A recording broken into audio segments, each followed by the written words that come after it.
ಬೆಳಕಾಗಿ ಬಂದೇಸಯ್ಯ. ಈ ದೀನನ ಬಾಳನು ಮೇಲಕ್ಕೆ ಎತ್ತಿದೆ ಅಯ್ಯ.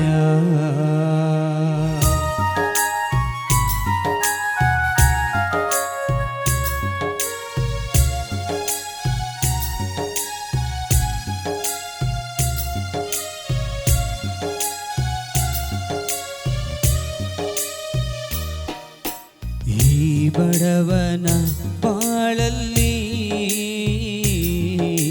ಬೆಳಕಾಗಿ ಬಂದೇಸಯ್ಯ. ಈ ದೀನಳ ಬಾಳನ್ನು ಮೇಲಕ್ಕೆ ಎತ್ತಿದೆ ಅಯ್ಯ. ಈ ಬಡವನ ಬಾಳಲ್ಲಿ ಬೆಳಕಾಗಿ ಬಂದೇಸಯ್ಯ. ಈ ದೀನರ ಬಾಳನ್ನು ಮೇಲಕ್ಕೆ ಎತ್ತಿದೆ ಅಯ್ಯ.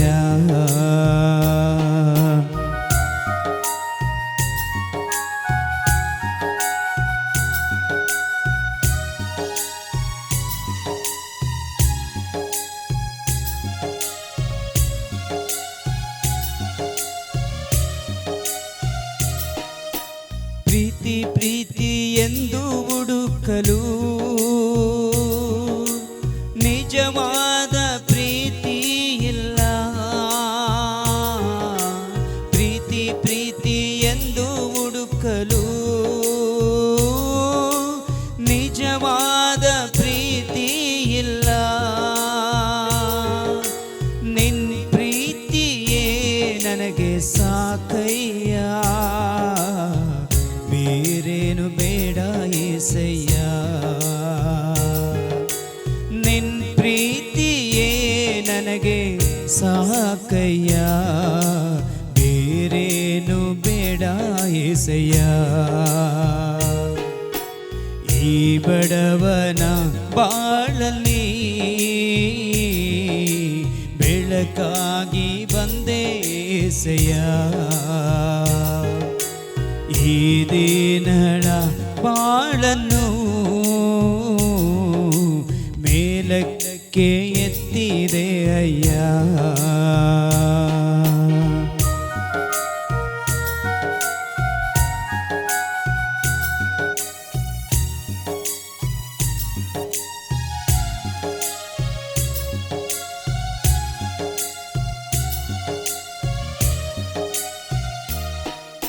ನಾ ನಂಬಿದ ನನ್ನವರು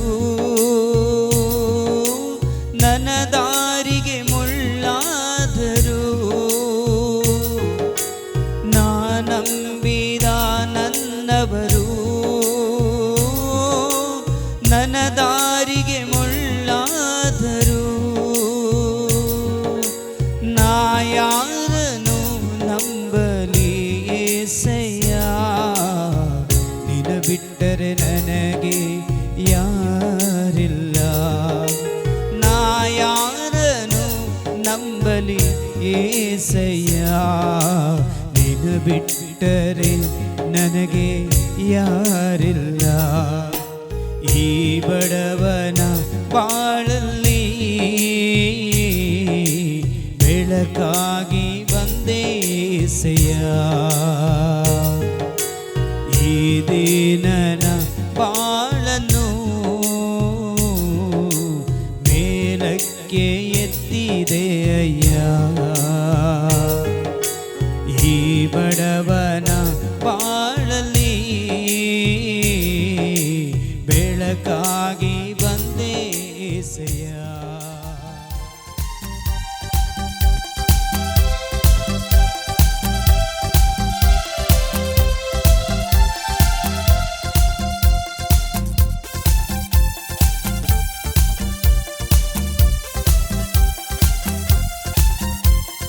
ಸ್ವರ್ಗವ ತೆರೆದಿರಿಸಿ ಆರಿ ಬಂದಿರಿ ಪರಿಶುದ್ಧಾತ್ಮರೇ.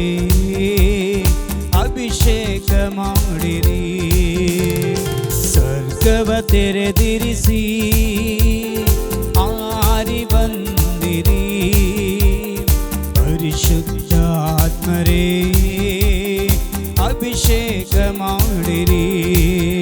ಆತ್ಮರೇ ಆತ್ಮರೇ ಬೇಗ ಬನ್ನಿರಿ.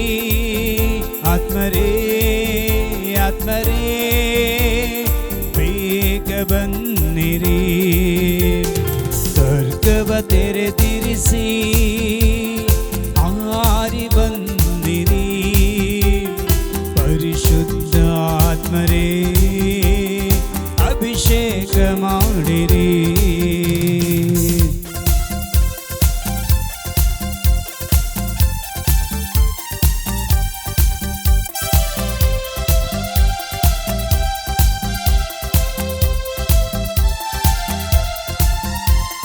ಶಿಷ್ಯರಲ್ಲಿ ಬಂದ ಆತ್ಮರೇ ನಮ್ಮಲ್ಲಿ ಇಂದು ಬಂದಿರಿ. ಶಿಷ್ಯರಲ್ಲಿ ಬಂದ ಆತ್ಮರೇ ನಮ್ಮಲ್ಲಿ ಇಂದು ಬನ್ನಿರಿ. ಜ್ಞಾನವಾಗಿ ತುಂಬಿಸಿರಿ. ಆತ್ಮರ ಅಭಿಷೇಕ ನೀಡಿರಿ.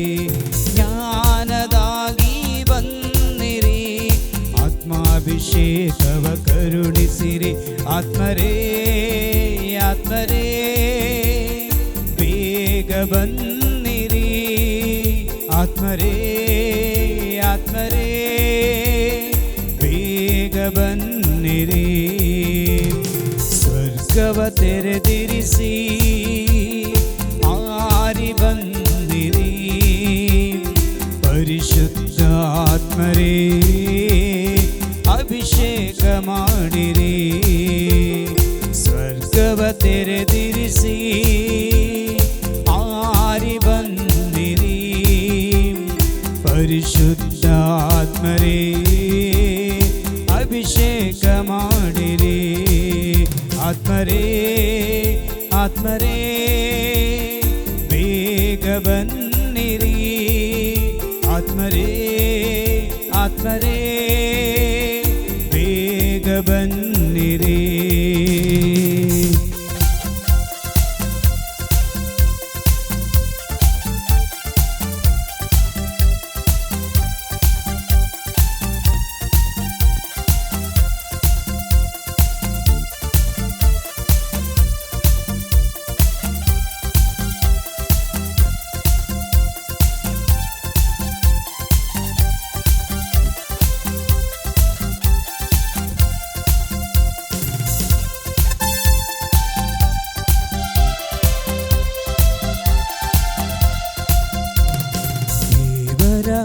ಆತ್ಮರೇ ಪರಿಶುದ್ಧ ಆತ್ಮರೇ ನಮ್ಮಲ್ಲಿ ಬನ್ನಿರಿ.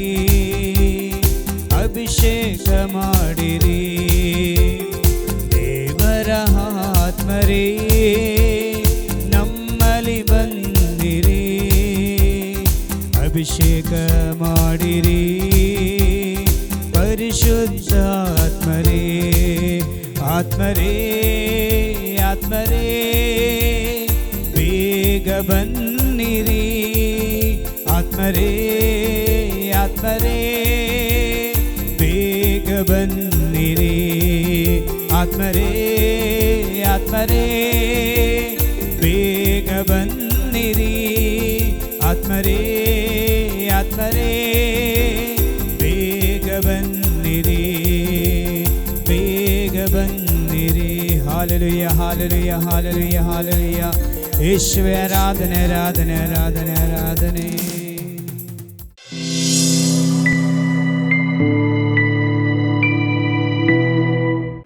ಪ್ರಭು ನಿಮ್ಮೊಡನೆ ಇರಲಿ, ನಿಮ್ಮ ಆತ್ಮದೊಡನೆಯೂ ಇರಲಿ. ಮತ್ತಾಯನು ಬರೆದ ಪವಿತ್ರ ಶುಭ ಸಂದೇಶದಿಂದ ವಾಚನ. ಪ್ರಭು ನಿಮಗೆ ಮಹಿಮೆ ಸಲ್ಲಲಿ. ಅನಂತರ ಯೇಸು ಸ್ವಾಮಿ ಅವರೊಡನೆ ಗೆತ್ಸಮನಿ ಎಂಬ ತೋಪಿಗೆ ಬಂದರು. ಅಲ್ಲಿ ಶಿಷ್ಯರಿಗೆ, ನಾನು ಅತ್ತ ಹೋಗಿ ಪ್ರಾರ್ಥನೆ ಮಾಡಿ ಬರುವವರೆಗೂ ನೀವು ಇಲ್ಲೇ ಕುಳಿತಿರಿ ಎಂದರು. ಬಳಿಕ ಪೇತ್ರನನ್ನು ಜೆಬೆದಾಯನ ಇಬ್ಬರು ಮಕ್ಕಳನ್ನು ತಮ್ಮೊಡನೆ ಕರೆದುಕೊಂಡು ಮುಂದಕ್ಕೆ ಹೋದರು. ಅಲ್ಲಿ ಸ್ವಾಮಿ ಚಿಂತಾಕ್ರಾಂತರಾದರು, ದುಃಖಭರಿತರಾದರು. ತನ್ನ ಮನೋವೇದನೆ ಪ್ರಾಣ ಹಿಂಡುವಷ್ಟು ತೀವ್ರವಾಗಿದೆ. ನೀವು ಇಲ್ಲೇ ಇದ್ದು ನನ್ನೊಡನೆ ಎಚ್ಚರವಾಗಿರಿ ಎಂದರು. ಅನಂತರ ಅವರು ಅಲ್ಲಿಂದ ಸ್ವಲ್ಪ ಮುಂದಕ್ಕೆ ಹೋಗಿ ನೆಲದ ಮೇಲೆ ಅಧೋಮುಖವಾಗಿ ಬಿದ್ದು ಪ್ರಾರ್ಥನೆ ಮಾಡಿದರು. ನನ್ನ ಪಿತನೇ, ಸಾಧ್ಯವಾದರೆ ಈ ಕಷ್ಟದ ಕೊಡವು ನನ್ನಿಂದ ದೂರವಾಗಲಿ, ಆದರೂ ನನ್ನ ಚಿತ್ತದಂತೆ ಅಲ್ಲ, ನಿಮ್ಮ ಚಿತ್ತದಂತೆಯೇ ಆಗಲಿ ಎಂದರು. ಪ್ರಭು ಕ್ರಿಸ್ತರ ಶುಭ ಸಂದೇಶ. ಕ್ರಿಸ್ತರೇ ನಿಮಗೆ ಸ್ತುತಿ ಸಲ್ಲಲಿ. ಯೇಸುವೆ ಸ್ತೋತ್ರ, ಯೇಸುವೆ ಸ್ತೋತ್ರ, ಯೇಸುವೆ ವಂದನೆ, ಯೇಸುವೆ ವಂದನೆ, ಯೇಸುವೆ ಆರಾಧನೆ. ಯೇಸುವೆ ಆರಾಧನೆ. ಪ್ರಭು ಯೇಸುವಿನಲ್ಲಿ ನನ್ನ ಆತ್ಮೀಯ ಸಹೋದರ ಸಹೋದರಿಯರೇ, ನಾವಿಂದು ಧ್ಯಾನಿಸುವ ವಿಷಯ ವೇದನೆಗಳು. ವೇದನೆಗಳು, ಕಷ್ಟಗಳು, ನೋವುಗಳನ್ನು ಯಾವ ವ್ಯಕ್ತಿಯೂ ಕೂಡ ಬಯಸುವುದಿಲ್ಲ. ಪ್ರತಿ ಪ್ರಾರ್ಥನೆಯಲ್ಲಿ ಈ ವೇದನೆಯನ್ನು ಜಯಿಸುವ ಶಕ್ತಿ ಕೊಡು ಎಂದು ಪ್ರಾರ್ಥಿಸುವುದಕ್ಕಿಂತ ಈ ವೇದನೆಯನ್ನು ನನ್ನಿಂದ ತೆಗೆದು ಬಿಡು ಎಂಬುದಾಗಿ ಪ್ರಾರ್ಥಿಸುವವರ ಸಂಖ್ಯೆ ಅಧಿಕವಾಗಿದೆ. ಆದರೆ ನಾವು ದೈವ ವಾಕ್ಯದಲ್ಲಾಗಲಿ ಧರ್ಮಸಭೆಯ ಬೋಧನೆಯಲ್ಲೇ ಆಗಲಿ ನಾವು ಆಳವಾಗಿ ನೋಡುವುದಾದರೆ ಈ ವೇದನೆಗಳು ಶಾಪವಲ್ಲ, ಬದಲಿಗೆ ಆಶೀರ್ವಾದ. ಈ ವೇದನೆಗಳು ಶಾಪಗಳಲ್ಲ, ಬದಲಿಗೆ ಪ್ರಾರ್ಥನೆಯ ಒಂದು ವಿಧ. ಅದಕ್ಕೆ ಸಂತ ಪಾದ್ರಿ ಪಿ ಹೇಳ್ತಾರೆ, ನಿನ್ನಲ್ಲಿ ಎಷ್ಟು ವೇದನೆ ಇದೆಯೋ ಅಷ್ಟೇ ದೇವರ ಪ್ರೀತಿ ನಿನ್ನಲ್ಲಿದೆ. ಆತ್ಮೀಯರೇ, ಈ ವೇದನೆಯ ಬಗ್ಗೆ ನಾವಿಂದು ಧ್ಯಾನಿಸುವ ಪ್ರಮುಖ ವಿಷಯ. ಯಾವಾಗಲೂ ನಾವು ಜಪಸರ ಪ್ರಾರ್ಥನೆ ಮಾಡುವಾಗ ದುಃಖದ ರಹಸ್ಯವನ್ನು ಮಾಡ್ತೇವೆ. ಈ ದುಃಖದ ರಹಸ್ಯದ 5 ಹಂತಗಳ 5 ವೇದನೆಗಳನ್ನು ನಾವಿಂದು ಧ್ಯಾನಿಸೋಣ. ಮೊದಲನೇದಾಗಿ, ಯೇಸು ಸ್ವಾಮಿ ಗೆತ್ಸೆಮನೆ ತೋಪಿನಲ್ಲಿ ರಕ್ತದ ಬೆವರನ್ನು ಸುರಿಸುವಂಥದ್ದು. ಇದೊಂದು ಮಾನಸಿಕ ವೇದನೆ. ಗೆತ್ಸೆಮನೆ ತೋಪಿನಲ್ಲಿ ರಕ್ತದ ಬೆವರನ್ನು ಸುರಿಸುವುದು ಯೇಸು ಸ್ವಾಮಿ ತನ್ನ ಮನೋವೇದನೆ ತೀವ್ರವಾಗಿರುವಂಥದ್ದು. ಮನೋವೇದನೆ ಪ್ರಾಣ ಹಿಂಡುವಷ್ಟು ತೀವ್ರವಾಗಿದೆ. ಆ ಮನಸ್ಸಿನ ಒತ್ತಡದ ನಿಮಿತ್ತ ರಕ್ತದ ನರಗಳು ಒಡೆದು ಬೆವರು ಗ್ರಂಥಿಯಲ್ಲಿ ಬೆವರಿನೊಂದಿಗೆ ರಕ್ತದ ಹನಿಗಳು ಸೇರಿಕೊಂಡು ರಕ್ತದ ಬೆವರನ್ನು ಯೇಸು ಸ್ವಾಮಿ ಗೆತ್ಸೆಮನೆ ತೋಪಿನಲ್ಲಿ ಸುರಿಸುತ್ತಾರೆ. ಇದು ಮಾನಸಿಕ ವೇದನೆ. ಇದಕ್ಕೆ ಎರಡನೆಯ ಉದಾಹರಣೆ ಯೋಬನ ಗ್ರಂಥ 2ನೇ ಅಧ್ಯಾಯ 9ರ ವಾಕ್ಯ. ಯೋಬನ ಹೆಂಡತಿ, ನಿನ್ನ ಸತ್ಯ ಸಂಧತಿಯನ್ನ ಬಿಟ್ಟು ದೇವರನ್ನ ದೂಷಿಸಿ ನೀ ಸಾಯಬಾರದೆ ಎಂಬುದಾಗಿ ಮುಖಾಮುಖಿಯಾಗಿ ಯೋಬನನ್ನ ನಿಂದಿಸುತ್ತಾಳೆ. ಯೋಬ ಮಕ್ಕಳನ್ನು ಕಳೆದುಕೊಂಡಾಗ, ಆಸ್ತಿಯನ್ನು ಕಳೆದುಕೊಂಡಾಗ ಕುಗ್ಗದ ವ್ಯಕ್ತಿ ಮುಖಾಮುಖಿಯಾಗಿ ಆತನನ್ನ ಹೀಯಾಳಿಸಿದಾಗ, ತಾನು ಪ್ರೀತಿಸಿದ ಹೆಂಡತಿ ಬೈದಾಗ ಕುಗ್ಗಿ ಹೋಗುತ್ತಾನೆ. ಇದು ಮಾನಸಿಕ ವೇದನೆ. ಯಾರಿಗೂ ಹೇಳಲಾಗದ ಬಿಸಿಯ ತುಪ್ಪ ಇದು. ಬಾಯಲ್ಲಿರುವ ಬಿಸಿ ತುಪ್ಪ ಉಗುಳೋಂಗಿಲ್ಲ, ನುಂಗೋಂಗಿಲ್ಲ. ಇದು ಮಾನಸಿಕ ವೇದನೆ. ಮೂರನೇದಾಗಿ ನೋಡ್ತೇವೆ, ಪ್ರವಾದಿ ಹೋಶಾಯನ ಗ್ರಂಥ 1ನೇ ಅಧ್ಯಾಯ 2ರಿಂದ ವಾಕ್ಯ. ಹೋಶಾಯನು ಯೌವನ ಪ್ರಾಯಕ್ಕೆ ಬಂದಾಗ ಸರ್ವೇಶ್ವರ ಸ್ವಾಮಿ ಹೋಶಾಯನಿಗೆ ಹೇಳುವ ಮಾತು, ಹೋಶಾಯ, ನಿನಗಾಗಿ ನಾನೊಂದು ಹೆಣ್ಣನ್ನು ನೋಡಿದ್ದೇನೆ, ದಿಬ್ಲಾಮನ ಮಗಳು ಗೊಮೋರ. ಆ ನಾಡಿನಲ್ಲಿ ಬಹಳ ಚೆಲುವೆ ಆಕೆ, ನೀ ಆಕೆಯನ್ನು ಮದುವೆಯಾಗು. ಆಕೆ ಎಷ್ಟು ಚೆಲುವೆ ಎನ್ನುವುದು ಸತ್ಯವೋ ಅಷ್ಟೇ ಸತ್ಯ, ಅವಳೊಬ್ಬ ವ್ಯಭಿಚಾರಿಣಿ. ನೀ ಆಕೆಯನ್ನು ಮದುವೆ ಆಗು, ನಿನಗೆ ಆಗುವ ಮಕ್ಕಳನ್ನು, ಮದುವೆಗೆ ಮುನ್ನಾದ ಮಕ್ಕಳನ್ನು ನೀ ಸಾಕು. ಸರ್ವೇಶ್ವರ ಸ್ವಾಮಿಯ ವಾಣಿಯ ಪ್ರಕಾರ ಹೋಶಾಯ ಹೋದ, ಆಕೆಯನ್ನು ಮದುವೆಯಾದ, ಸಂತೋಷ ಜೀವನವನ್ನು ಮಾಡಿದ. 3 ಮಕ್ಕಳಾದ ನಂತರ ಆಕೆ ಪುನಃ ಓಡಿ ಹೋದಳು. ಈ ವೇದನೆ ಆತನನ್ನು ಬಹಳವಾಗಿ ಕುಂದಿಸಿತು. ಮಾನಸಿಕ ವೇದನೆ. ಕುಟುಂಬದಲ್ಲಿ ಗಂಡ ಹೆಂಡತಿ ಜೀವಿಸ್ತಿದ್ದಾರೆ, ಆದರೆ ಅನೈತಿಕ ಸಂಬಂಧದಲ್ಲಿ ಬಿದ್ದಾಗ, ಆ ಸತ್ಯ ವ್ಯಕ್ತಿಗೆ ಗೊತ್ತಾದಾಗ ಆಗುವ ವೇದನೆ ಯಾವುದು? ಯಾರಿಗೂ ಹೇಳಲಾಗದ, ಸರಿಪಡಿಸಲಾಗದ, ಕ್ಷಮಿಸಲಾಗದ, ಸ್ವೀಕರಿಸಲಾಗದ ಸ್ಥಿತಿ, ಮಾನಸಿಕ ವೇದನೆ. ಆಗ ಹೋಶೇಯನಿಗೆ ಸರ್ವೇಶ್ವರ ಸ್ವಾಮಿ ಹೇಳಿದ ಮಾತು, ಹೋಶೇಯ, ನೀ ಪ್ರೀತಿಸಿದ ನಿನ್ನ ಹೆಂಡತಿ ಓಡೋದಕ್ಕೆ ಎಷ್ಟು ನೊಂದಿಸಿದ್ದೀಯಾ, ಎಷ್ಟು ಕುಂದಿ ಹೋಗಿದ್ದೀಯಾ. ಇಸ್ರಾಯೇಲಾದ ನನ್ನ ಮಕ್ಕಳನ್ನು ಈಜಿಪ್ಟ್ನಿಂದ ಇಸ್ರಾಯೇಲಿಗೆ ಕಾಲು ನಡಿಗೆಯಲ್ಲಿ ನಾನು ಹಿಡಿಸಿಕೊಂಡು ಬಂದೆ. ಪಾದರಕ್ಷೆ ಸವಿಲಿಲ್ಲ, ಬಟ್ಟೆಗಳು ನುಸಿ ಹಿಡಿಲಿಲ್ಲ. ಆಕಾಶದಿಂದ ಮನ್ನಾ ಕೊಟ್ಟೆ, ಬಾಯಿ ಸಪ್ಪೆ ಬಿದ್ದಾಗ ಲಾವ ಅಕ್ಕಿಗಳನ್ನು ಕೊಟ್ಟೆ.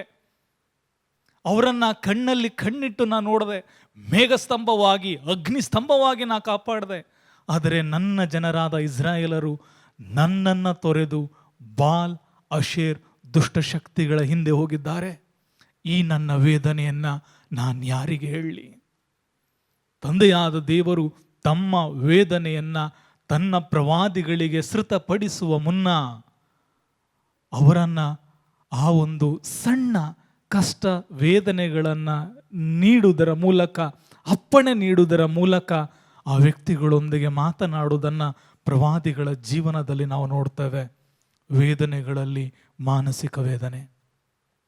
ಎರಡನೆಯ ವೇದನೆ ನಾವು ನೋಡ್ತೇವೆ, ಯೇಸು ಸ್ವಾಮಿಯನ್ನು ಕಲ್ಲಿನ ಕಂಬಕ್ಕೆ ಕಟ್ಟಿ ಚಾಟಿಗಳಿಂದ ಹೊಡೆಯುವಂಥದ್ದು. ಇದು ಶಾರೀರಿಕ ವೇದನೆ. ಶರೀರದಲ್ಲಿ ಬರುವ ರೋಗಗಳು, ಶರೀರದ ಬಳಲುವಿಕೆ, ಶರೀರದಲ್ಲಿರುವ ಬಲಹೀನತೆ, ಶರೀರ ಸ್ವಭಾವ, ಇವೆಲ್ಲವೂ ಕೂಡ ವೇದನೆಗಳು. ಈ ವೇದನೆ ಬಗ್ಗೆ ನಾವು ನೋಡೋದಾದರೆ ಕೀರ್ತನೆಗಳ ಪುಸ್ತಕ 22ನೇ ಅಧ್ಯಾಯ ಬಹಳ ಸುಂದರವಾದಂತಹ ಪ್ರಭು ಯೇಸು ಕ್ರಿಸ್ತರ ವೇದನೆಯನ್ನು ತಿಳಿಪಡಿಸುವಂತಹ ಅಧ್ಯಾಯವಾಗಿದೆ. ಕೀರ್ತನೆ 22:1 ವಾಕ್ಯ ಹೇಳ್ತದೆ, ದೇವ, ಓ ಎನ್ನ ದೇವ, ಏಕೆನ್ನ ಕೈ ಬಿಟ್ಟೆ, ಕಿವಿಗೊಡೆದು ಏಕೆ ದೂರವಾಗಿ ಬಿಟ್ಟೆ. ಯೇಸು ಸ್ವಾಮಿ ಶಿಲುವೆ ಮೇಲೆ ನನ್ನ ದೇವರೇ, ನನ್ನ ದೇವರೇ, ನನ್ನನ್ನೇಕೆ ಕೈ ಬಿಟ್ಟರಿ ಎಂಬ ಪ್ರಾರ್ಥನೆ ಕೀರ್ತನೆಕಾರ ಹೇಳುವ ಮಾತು. ಕೀರ್ತನೆ 22 ನೆರವೇರುವಂತೆ ಯೇಸು ಕ್ರಿಸ್ತರು ಮಾಡಿದ ಪ್ರಾರ್ಥನೆ. ಆದರೆ ಈ ಕೀರ್ತನೆಯ 11 ವಾಕ್ಯಗಳು ಬಹಳ ಯೇಸು ಕ್ರಿಸ್ತರ ವೇದನೆಯನ್ನು ಹೇಳೆಯಾಗಿ ನಮ್ಮ ಮುಂದೆ ತಂದಿಡ್ತದೆ. ಸುತ್ತಿಕೊಂಡಿವೆ ಎನ್ನನ್ನು ಬಲವಂತ ಓರಿಗಳು, ಮುತ್ತಿಕೊಂಡಿವೆ ಭಾಷಾಣಿನ ಹಲವು ಗೂಳಿಗಳು, ಗರ್ಜಿಸುವ ಸಿಂಹದಂತೆ ಕಬಳಿಸಲು ನನ್ನ ಸುತ್ತಿಕೊಂಡಿವೆ.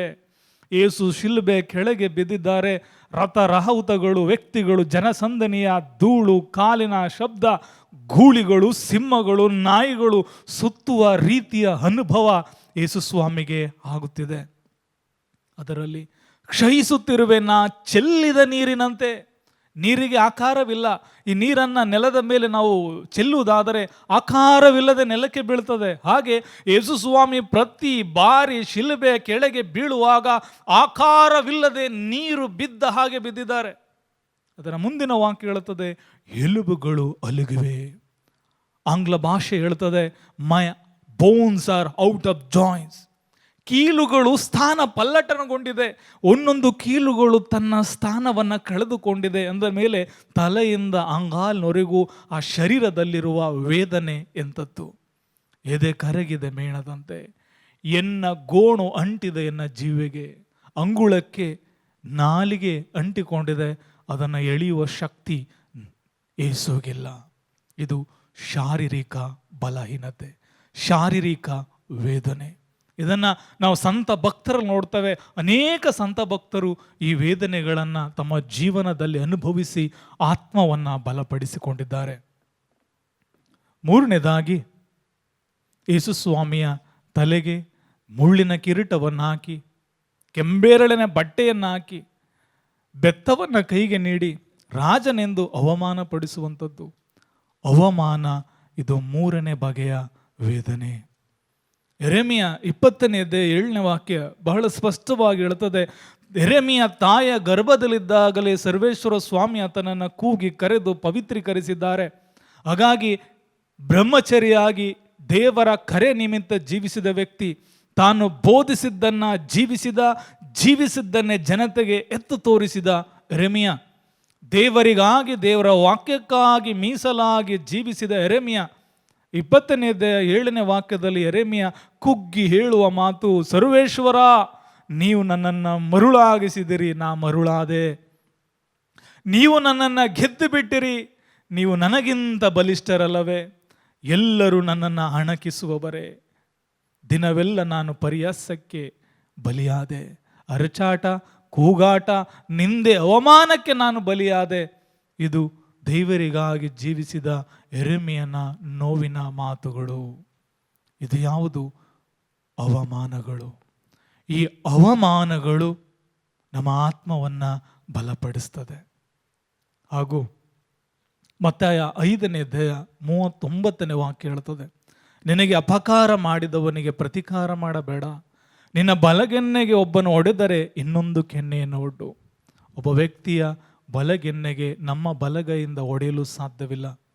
ಬಲಗೆನ್ನೆಗೆ ಹೊಡಿಬೇಕಾದರೆ ನಾವು ಹಸ್ತದ ಹಿಂಭಾಗದಿಂದ ನಾವು ಹೊಡಿಬೇಕು. ಹೀಗೆ ಹೊಡೆದಾಗ ಮಾತ್ರವೇ ವ್ಯಕ್ತಿಯ ಬಲಕೆನ್ನೆಗೆ ಏಟು ಬೀಳುವುದು. ಹೀಗೆ ಯೆಹೂದ್ಯರ ಸಂಪ್ರದಾಯದ ಪ್ರಕಾರ, ನಿಯಮದ ಪ್ರಕಾರ ಒಬ್ಬ ವ್ಯಕ್ತಿಗೆ ಹೀಗೆ ಹೊಡೆಯುವುದಾದರೆ ಅದು ಅವಮಾನ. ಒಬ್ಬ ವ್ಯಕ್ತಿ ಅವಮಾನ ಮಾಡುವುದಾದರೆ ಮುಖವನ್ನು ತಿರುಗಿಸಬೇಡ, ಆ ವ್ಯಕ್ತಿಗೆ ಮುಖವನ್ನು ತೋರಿಸು. ಅವಮಾನವಾದಾಗ ಕುಗ್ಗಬೇಡ ಎಂಬುದೇ ಈ ವಾಕ್ಯದ ಆಳ ಅರ್ಥವನ್ನು ನಾವು ನೋಡ್ತೇವೆ. 4ನೇದಾಗಿ, ಯೇಸು ಸ್ವಾಮಿ ಭಾರವಾದ ಶಿಲ್ಬೆಯನ್ನು ಹೊತ್ತುಕೊಂಡು ಕಪಾಲ ಬೆಟ್ಟವನ್ನು ಹತ್ತುವಂಥದ್ದು. ಇದು ಯಾವುದು? ಶಾರೀರಿಕ ಬಲಹೀನತೆ. ಆಸೆಗಳಿದೆ, ದೇವರ ಮಾರ್ಗದಲ್ಲಿ ಜೀವಿಸಬೇಕು, ಶರೀರ ಬಿಡುವುದಿಲ್ಲ. ಆತ್ಮಕ್ಕೆ ಆಸಕ್ತಿ ಇದೆ, ದೇಹಕ್ಕೆ ಬಲ ಸಾಲ್ತಾ ಇಲ್ಲ. ಕ್ಷಮಿಸುವ ಆಸೆ ಇದೆ, ಆದರೆ ಶರೀರ ಸ್ವಭಾವ ಆಗ್ತಾ ಇಲ್ಲ.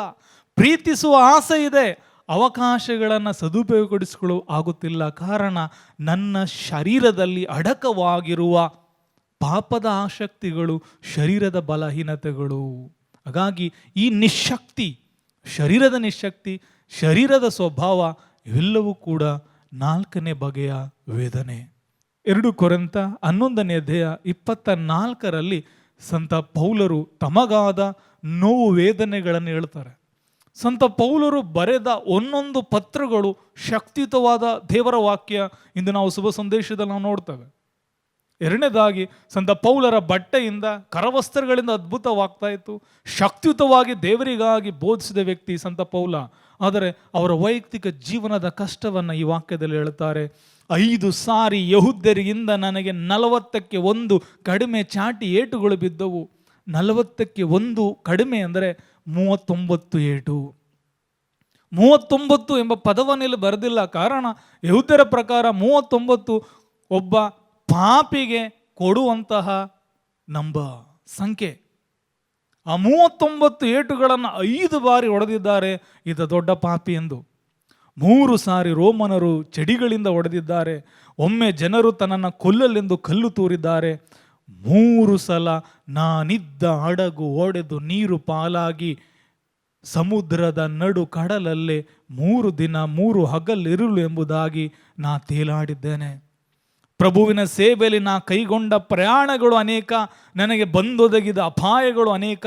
ಪ್ರವಾಹಗಳ ಅಪಾಯ, ಕಾಕರ ಅಪಾಯ, ಸ್ವಜನರ ಅನ್ಯ ಜನರಿಂದ ಅಪಾಯ, ನಗರಗಳ ನಿರ್ಜನ ಪ್ರದೇಶಗಳ ಅಪಾಯ, ಕಡಲಗಳ ಅಪಾಯ, ಕಪಟ ಸಹೋದರಿಂದ ಅಪಾಯ, ಇವೆಲ್ಲಕ್ಕೂ ನಾ ತುತ್ತಾದೆ. ಎಂತಹ ವೇದನೆ! ಈ ವೇದನೆಯಲ್ಲಿ ಕ್ರಿಸ್ತ ಯೇಸುವಿನ ಪ್ರೀತಿಯನ್ನು ಬರೀತಾರೆ. ಆ ಕ್ರಿಸ್ತ ಯೇಸುವಿನ ಪ್ರೀತಿಯಿಂದ ನನ್ನನ್ನು ಬೇರ್ಪಡಿಸೋರು ಯಾರು? ಖಡ್ಗ, ಕಠಾರಿ, ಹಸಿವು, ನೋವು, ನಿಂದೆ ಇಲ್ಲ. ಆ ಕ್ರಿಸ್ತ ಯೇಸುವಿನ ಪ್ರೀತಿಯಿಂದ ನನ್ನನ್ನು ಬೇರ್ಪಡಿಸಲು ಸಾಧ್ಯವೇ ಇಲ್ಲ. ಪ್ರಿಯರೇ, ನಾವೆಲ್ಲ ಸಣ್ಣ ಪುಟ್ಟ ಸೇವೆಗಳನ್ನು ಮಾಡ್ತೇವೆ. ಸೇವೆ ಮಾಡಿ ಬರುವಾಗ ನಮ್ಮ ವಾಹನ ಒಂದು ಸಣ್ಣ ಪಂಚರ್ ಆದರೆ ನಾವೆಷ್ಟು ಬೇಸರ ಮಾಡ್ಕೊಳ್ತೇವೆ. ಸಣ್ಣ ಅಪಘಾತ ಆದರೆ ಎಷ್ಟು ನೊಂದುಕೊಳ್ತೇವೆ. ಸೇವೆಯಲ್ಲಿ ಬೀಳುವ ನಿಂದೆ ಅವಮಾನಗಳಿಗೆ ಎಷ್ಟು ಜನರು ಸೇವೆಗಳನ್ನು ಬಿಟ್ಟಿದ್ದಾರೆ. ಎಷ್ಟೋ ಜನ ಮನೆಯಲ್ಲಾದ ಕಷ್ಟಗಳಿಗೆ ಧರ್ಮಸಭೆಗಳನ್ನು ಬಿಟ್ಟು ಹೋಗಿದ್ದಾರೆ. ಕಾರಣ ವಿಶ್ವಾಸ ಇಲ್ಲ ಅನ್ನೋದಕ್ಕಿಂತ ವಿಶ್ವಾಸ ಸಂಪೂರ್ಣ ಇಲ್ಲದ ಜೀವನ. ಇದು ಯಾವ ವೇದನೆ? ಶಾರೀರಿಕ ಬಲಹೀನತೆಯ ವೇದನೆ. 5ನೇದಾಗಿ ನಾವು ನೋಡ್ತೇವೆ, ಯೇಸು ಕ್ರಿಸ್ತರು ಶಿಲುಬೆ ಮೇಲೆ ನಮಗಾಗಿ ಪ್ರಾಣತ್ಯಾಗ ಮಾಡುವಂಥದ್ದು. 1 ಪೇತ್ರ 2ನೇ ಅಧ್ಯಾಯ 24ನೇ ವಾಕ್ಯ ನಮಗೆ ಬೋಧಿಸ್ತದೆ. ನಾವು ಪಾಪದ ಪಾಲಿಗೆ ಸತ್ತು ಸತ್ಯಕ್ಕೋಸ್ಕರ ಜೀವಿಸುವಂತೆ ಕ್ರಿಸ್ತ ಯೇಸು ತಮ್ಮ ದೇಹದಲ್ಲಿ ನಮ್ಮ ಪಾಪಗಳನ್ನು ಹೊತ್ತು ಶಿಲ್ಬೆ ಮರವನ್ನೇರಿದರು. ಅವರ ಗಾಯಗಳಿಂದ ನೀವು ಸೌಖ್ಯ ಹೊಂದಿದ್ದೀರಿ. ಯೇಸುಸ್ವಾಮಿ ನಮ್ಮ ಪರವಾಗಿ ಶಿಲ್ಬೆಯನ್ನೇರಿ ನಮಗೆ ಬಿಡುಗಡೆ, ಸೌಖ್ಯವನ್ನು ಕೊಟ್ಟಿದ್ದಾರೆ. ಅದನ್ನು ನಮ್ಮದಾಗಿಸಿಕೊಳ್ಳುವುದೇ ಒಳ್ಳೆಯ ಪಶ್ಚಾತ್ತಾಪದಿಂದ. 2ನೇದಾಗಿ ಯೇಸು ಕ್ರಿಸ್ತರನ್ನು ಹಿಂಬಾಲಿಸುವುದರಿಂದ, ಅವರೊಟ್ಟಿಗೆ ನಾವು ಜೀವಿಸುವುದರಿಂದ. ಈ ದಿನ ಸಾವು ಅಂದ ತಕ್ಷಣ ವ್ಯಕ್ತಿಗಳನ್ನು ಕಳೆದುಕೊಳ್ಳುವುದಲ್ಲ ಸಾವು. ಬದುಕಿದ್ದು ಸತ್ತ ಜೀವನ, ತೃಪ್ತಿ ಇಲ್ಲದ ಜೀವನ. ಕ್ರೈಸ್ತನಾಗಿದ್ದೇನೆ, ವಿಶ್ವಾಸವಿಲ್ಲ. ಊಟ ಮಾಡ್ತಿದ್ದೇನೆ, ತೃಪ್ತಿ ಇಲ್ಲ. ಸಂತೋಷದಿಂದ ಬಟ್ಟೆ ಹಾಕಿದ್ದೇನೆ, ತೃಪ್ತಿ ಇಲ್ಲ. ದೇವರು ಕೌಟುಂಬಿಕ ಜೀವಿತಕ್ಕೂ ಯಾಚಕ ಜೀವಿತಕ್ಕೂ ಸೇವೆಗೂ ಕರೆದಿದ್ದಾರೆ. ಅಲ್ಲಿ ಸಂತೋಷ, ತೃಪ್ತಿ ಇಲ್ಲದಿದ್ದರೆ ಅದು ನಿಜವಾದ ಸಾವು. ದೇವರು ಕೊಟ್ಟ ಕರೆಯಲ್ಲಿ ಸಂತೋಷವಿಲ್ಲ ಅಂದ ಮೇಲೆ ಅದು ನಿಜವಾದ ಸಾವು. ಇದು ಯಾವ ಸಾವು? ವೇದನೆಯ ಸಾವು, ಯಾರಿಗೂ ಹೇಳಲಾಗದ ಸಾವು, ಕೊರಗುವ ಸಾವು, ಪವಿತ್ರಾತ್ಮರನ್ನ ಕುಂದಿಸುವಂತಹ ಸಾವು. ದೇವರು ತಮ್ಮ ಹೋಲಿಕೆಯಲ್ಲಿ ಸ್ವಭಾವದಲ್ಲಿ ನಮ್ಮನ್ನು ಸೃಷ್ಟಿ ಮಾಡಿರುವುದು ಅವರ ಚಿತ್ತದ ಪ್ರಕಾರ ಜೀವಿಸಲು. ತಂದೆ ದೇವರ ಚಿತ್ತವನ್ನು ಈ ಭೂಮಿಗೆ ತರಲು ಕ್ರಿಸ್ತ ಯೇಸುವಿನಲ್ಲಿ ನಮ್ಮನ್ನ ಅನ್ಯೋನ್ಯ ಸಂಬಂಧವನ್ನು ನೀಡಿದ್ದಾರೆ. ಪವಿತ್ರಾತ್ಮರ ಪ್ರಭೆಯಿಂದಲೂ ಪ್ರಭು ಯೇಸು ಕ್ರಿಸ್ತರ ಕೃಪೆಯಿಂದಲೂ ನಾವು ತಂದೆ ದೇವರ ಚಿತ್ತವನ್ನು ಅರಿಯುವ, ಈ ಭೂಮಿಗೆ ತರುವ ಕೃಪೆಗಾಗಿ ಪ್ರಾರ್ಥಿಸಬೇಕಾಗಿದೆ. ವಿಮೋಚನಾ ಕಾಂಡ 17ನೇ ಅಧ್ಯಾಯ 8ನೇ ವಾಕ್ಯ ಹೇಳ್ತವೆ. ಅಮಲೇಕ್ಯರ ವಿರುದ್ಧ ಜಯಗಳಿಕೆಯನ್ನು ನಾವು ನೋಡ್ತೇವೆ.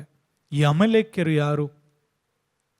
ಏಸಾವು ವಂಶಕ್ಕೆ ಸೇರಿದವರು ಅಮಲೇಕ್ಯರು. ಇವರು ಮಾಡುತ್ತಿದ್ದ ಯುದ್ಧದ ರೀತಿ ಹೇಗೆ? ವ್ಯಕ್ತಿಯನ್ನ ಮುಖಾಮುಖಿಯಾಗಿ ಯುದ್ಧ ಮಾಡುವವರಲ್ಲ, ಬದಲಿಗೆ ವ್ಯಕ್ತಿಯ ಹಿಂದೆ, ಗುಂಪಿನ ಹಿಂದೆ ಬಂದು ಗುಂಪಿನ ಹಿಂದೆ ಉಳಿದಿರುವ ವಯೋವೃದ್ಧರು, ಮಕ್ಕಳು, ಕೈಲಾಗದಿದ್ದವರನ್ನು ಕೊಂದು ಬಿಟ್ಟು ಸಂಖ್ಯೆಯನ್ನು ಸಣ್ಣ ಮಾಡುತ್ತಿದ್ದವರು ಈ ಅಮಲೇಕ್ಯರು. ಒಮ್ಮೆ ಅಮಲೇಕ್ಯರಿಗೂ ಹಾಗೂ ಇಸ್ರಾಯೇಲರಿಗೂ ನಡುವೆ ಯುದ್ಧ ಆದಾಗ ವಿಮೋಚನಾ ಕಾಂಡ 17ನೇ ಅಧ್ಯಾಯ 11ನೇ ವಾಕ್ಯದಲ್ಲಿ ನಾವು ನೋಡ್ತೇವೆ. ಮೋಶೆ ತನ್ನ 2 ಕೈಗಳನ್ನು ಮೇಲೆತ್ತಿ ಪ್ರಾರ್ಥಿಸುವಾಗ ಇಸ್ರಾಯೇಲರು ಜಯಗಳಿಸ್ತಿದ್ರು. ಆ ಕೈ ಕೆಳಗೆ ಬಾರದಂತೆ ಆರೋಣನ ಮಕ್ಕಳನ್ನ ಜೊತೆ ನೀಡಿ ಆ ಕೈಗಳನ್ನು ಮೇಲೆತ್ತಿ ಪ್ರಾರ್ಥಿಸಿದ್ರು. ಆ ಕೈ ಎಲ್ಲಿವರೆಗೆ ಮೇಲಿತ್ತೋ, ಚಾಚಲಾಗಿತ್ತೋ ಅಲ್ಲೆಲ್ಲ ಇಸ್ರಾಯೇಲರು ಜಯಗಳಿಸಿದ್ರು. ಇಂದು ನಮಗೆ ಜಯ ನೀಡಿದ ಯೇಸು ಸ್ವಾಮಿಯ ಕರಗಳು ಇಂದಿಗೂ ಶಿಲುಬೆ ಮೇಲೆ ಎತ್ತಿ ನಿಂತಿದೆ. ಕಾರಣ ನಮಗೆ ಜಯ ಸಿಕ್ಕಾಗಿದೆ. ಎಲ್ಲಿವರೆಗೆ ನಾವು ಕ್ರಿಸ್ತಂಬರಾಗಿ ಜೀವಿಸ್ತೇವೆ, ಜಯ ನಮ್ಮದೇ. ಲೋಕದ ಮೇಲೆ, ಪಾಪದ ಮೇಲೆ, ಅನೀತಿಯ ಮೇಲೆ, ದೇವರಿಗೆ ಇಷ್ಟವಿಲ್ಲದ ಸಕಲ ಶಕ್ತಿಗಳ ಮೇಲೆ ಜಯ ವಿಶ್ವಾಸ ವ್ಯಕ್ತಿಗೆ. ಇಂದು ನಾವು ಕರಗಳನ್ನು ಎತ್ತಿ ಪ್ರಾರ್ಥಿಸುವುದಾದರೆ ಆ ಕರಗಳು ಯೇಸು ಕ್ರಿಸ್ತರೊಂದಿಗೆ ಜಡಿಯಲ್ಪಡ್ತದೆ. ಯೇಸು ಕ್ರಿಸ್ತರೊಂದಿಗೆ ಈ ಕರಗಳು ಒಂದಾಗಲಿ. ಈ ಕರಗಳು ನನ್ನ ಸ್ವಾರ್ಥಕ್ಕಾಗಿ ಪ್ರಾರ್ಥಿಸುವ ಬದಲು ವೇದನೆಯಲ್ಲಿರೋರಿಗೋಸ್ಕರ ನಾವು ಪ್ರಾರ್ಥಿಸುವ. ಹೊಸದಾಗಿ ಪುನೀತರ ಪದವಿಗೆ ಏರಿಸಿದಂತಹ ಆಶೀರ್ವದಿತ ಕಾರ್ಲೋ ಹೇಳುವ ಮಾತು, ತನ್ನ ಆ ವೇದನೆಯನ್ನು ಜಗದ್ಗುರುಗಳಿಗಾಗಿಯೂ ಧರ್ಮಸಭೆಗಾಗಿ ಕಾಣಿಕೆಯಾಗಿ ಅರ್ಪಿಸಿದರು. 15ನೇ ವರ್ಷಕ್ಕೆ ತೀರಿ ಹೋದರು. ಇದನ್ನ ಆಶೀರ್ವದಿತರು. ಸಂತ ಅವಿಲದ ಕಿರಿಯ ಪುಷ್ಪ ಮಾಡುವ ಪ್ರಾರ್ಥನೆ, ನಾನು ಇದನ್ನು ಮಾಡುವ ಎಲ್ಲ ಕೆಲಸ ಕಾರ್ಯಗಳನ್ನು ಆತ್ಮರಕ್ಷಣೆಗೆ ಅರ್ಪಿಸ್ತೇನೆ. ಇದನ್ನ ಮಾಡುವ ಅಡುಗೆಯನ್ನು ಜೈಲಿನಲ್ಲಿರುವ ಕೈದಿಗಳಿಗೆ ಅರ್ಪಿಸ್ತೇನೆ. ಹೀಗೆ ತನ್ನ ಕೆಲಸ ವೇದನೆಗಳನ್ನು ಆತ್ಮರಕ್ಷಣೆಗಾಗಿ ಅರ್ಪಿಸಿದ್ರು. ಪ್ರಿಯರೇ, 5 ಬಗೆಯ ವೇದನೆಗಳನ್ನು ನೋಡಿದೆವು. ಮಾನಸಿಕ ವೇದನೆ, ಶಾರೀರಿಕ ವೇದನೆ, ಅವಮಾನ, ಶಾರೀರದ ಬಲಹೀನತೆ ಹಾಗೂ ಮರಣ. ಈ 5 ಬಗೆಯ ವೇದನೆಗಳಿಗೆ ಶಕ್ತಿ ಇದೆ. ಈ ವೇದನೆಗಳು ನಮ್ಮ ಜೀವಿತವನ್ನು ಪ್ರವೇಶಿಸಲು ದೇವರು ಅನುಮತಿ ನೀಡಿದ್ದಾರೆ. ಒಂದು ನನ್ನ ಆತ್ಮ ಶುದ್ಧಿಗಾಗಿ, ಇನ್ನೊಂದು ನನ್ನ ಆತ್ಮ ರಕ್ಷಣೆಗಾಗಿ, ನನ್ನ ಆತ್ಮ ಬಲಕ್ಕಾಗಿ. ಹಾಗಾಗಿ ಕಣ್ಣುಗಳನ್ನು ಮುಚ್ಚುವ, ನಮ್ಮ ಕರಗಳನ್ನು ಹೃದಯದ ಮೇಲಿಡುವ, 5 ಬಗೆಯ ನಮ್ಮ ವೇದನೆಗಳನ್ನು ದೇವರಿಗೆ ಸಮರ್ಪಿಸಿ ಪ್ರಾರ್ಥಿಸುವ, ಒಟ್ಟಾಗಿ ಸೇರಿ ಪ್ರಾರ್ಥಿಸುವ. ಪ್ರಭು ಯೇಸುವೆ, ಪ್ರಭು ಯೇಸುವೆ, ನನ್ನ ಜೀವನದಲ್ಲಿ ನಾನು ಅನುಭವಿಸುತ್ತಿರುವ ಎಲ್ಲ ಕಷ್ಟಗಳನ್ನು, ನೋವುಗಳನ್ನು, ಶಾರೀರಿಕ ಬಲಹೀನತೆಯನ್ನು, ರೋಗಗಳನ್ನು, ನೋವುಗಳನ್ನು, ವೇದನೆಗಳನ್ನು ನನ್ನ ಆತ್ಮರಕ್ಷಣೆಗಾಗಿಯೂ, ನನ್ನ ಕುಟುಂಬದ ಆತ್ಮರಕ್ಷಣೆಗಾಗಿಯೂ, ನನ್ನ ವಂಶ ಪಾರಂಪರ್ಯ ಆತ್ಮರಕ್ಷಣೆಗಾಗಿಯೂ, ನನ್ನ ಧರ್ಮ ಕೇಂದ್ರದ, ನನ್ನ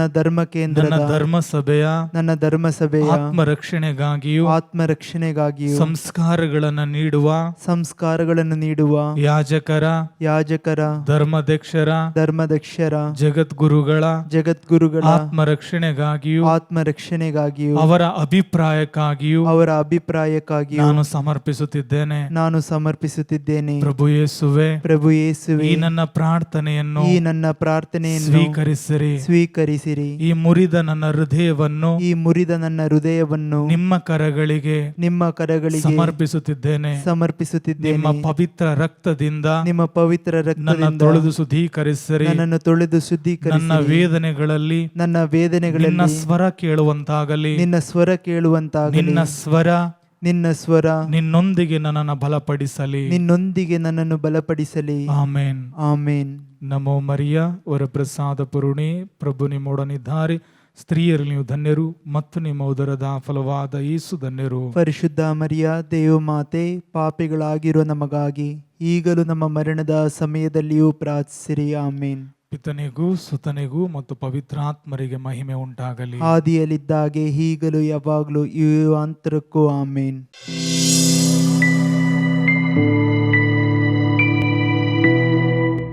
ನನ್ನ ಹೆಸರು ಡೊನಾಲ್ಡ್ ಅಂತ.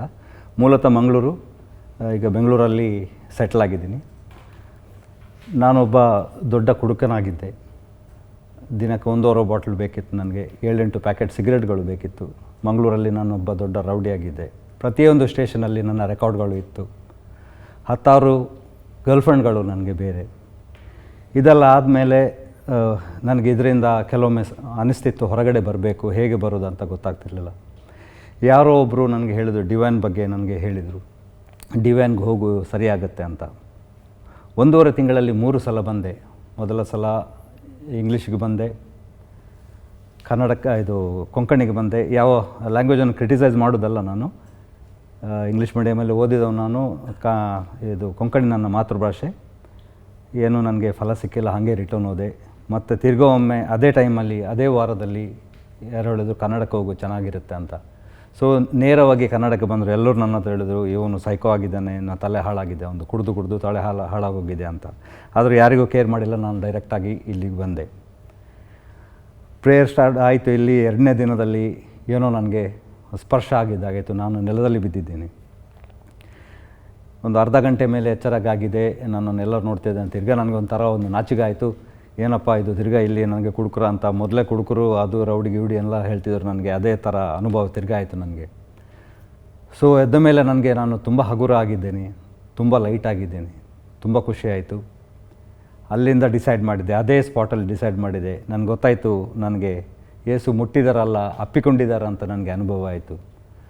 ಆವಾಗಲೇ ನಾನು ಡಿಸೈಡ್ ಮಾಡಿದ್ದೆ, ಇನ್ನು ಸಾಯುವ ತನಕ ನಾನು ನಿನಗೋಸ್ಕರ ಬದುಕುತ್ತೇನೆ, ನನ್ನ ಯಾವ ಕೆಟ್ಟ ಅಭ್ಯಾಸಕ್ಕೂ ನಾನು ವಾಪಸ್ ಹೋಗೋದಿಲ್ಲ ಅಂತ ಪ್ರಾಮಿಸ್ ಮಾಡಿ ಅಲ್ಲಿಂದ ಹೊರಟೆ.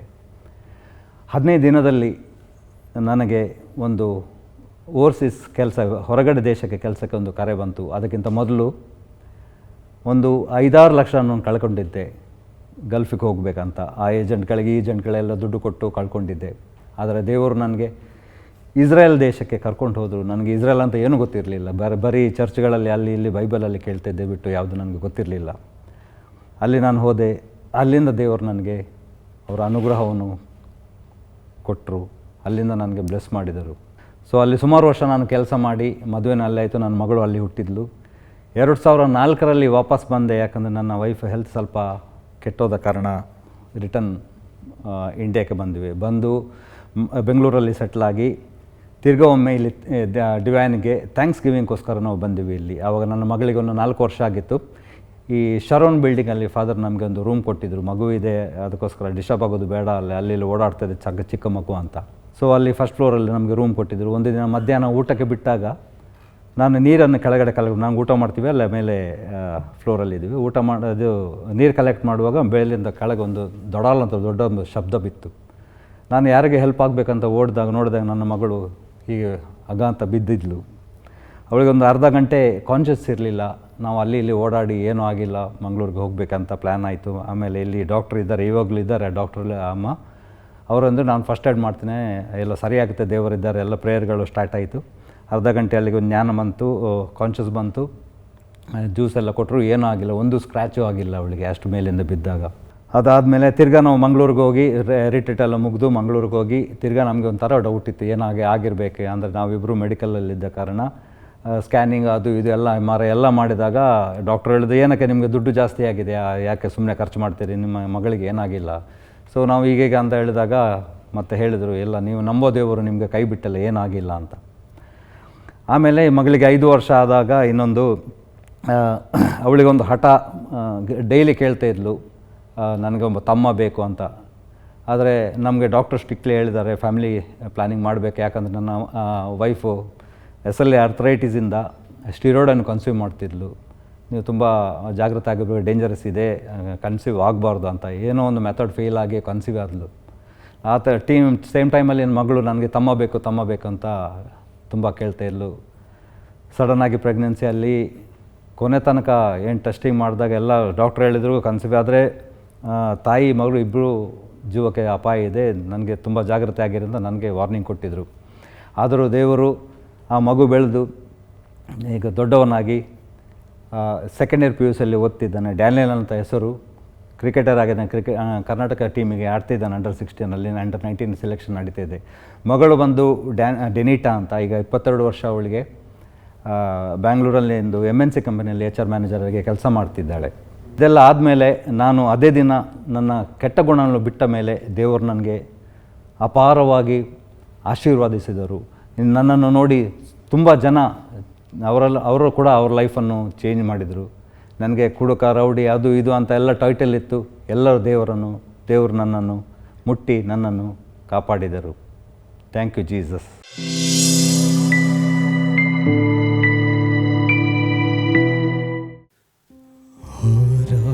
ಆರಾಧನೆ ದೇವ ಆರಾಧನೆ,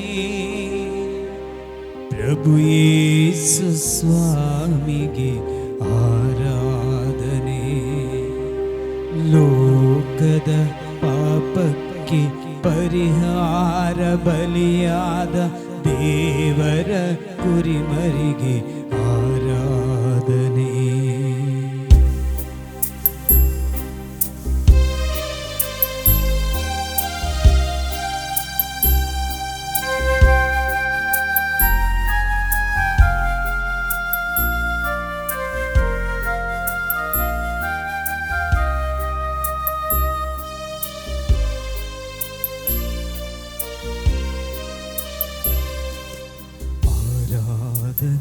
ದೇವ ಆರಾಧನೆ, ಪ್ರಭು ಯೇಸು ಸ್ವಾಮಿಗೆ ಆರಾಧನೆ. ಆರಾಧನೆ ದೇವ ಆರಾಧನೆ, ಪ್ರಭು ಯೇಸು ಸ್ವಾಮಿಗೆ ಆರಾಧನೆ. ಲೋಕದ ಪಾಪಕ್ಕೆ ಪರಿಹಾರ ಬಲಿಯಾದ ದೇವರ ಕುರಿಮರಿಗೆ ಆರಾಧನೆ. ಲೋಕದ ಪಾಪಕ್ಕೆ ಪರಿಹಾರ ಬಲಿಯಾದ ದೇವರ ಕುರಿಮರಿಗೆ ಆರಾಧನೆ. Hallelujah hallelujah hallelujah hallelujah. Hallelujah hallelujah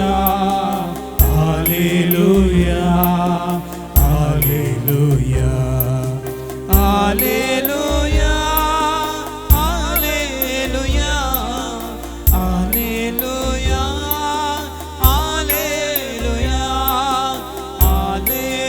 hallelujah, hallelujah,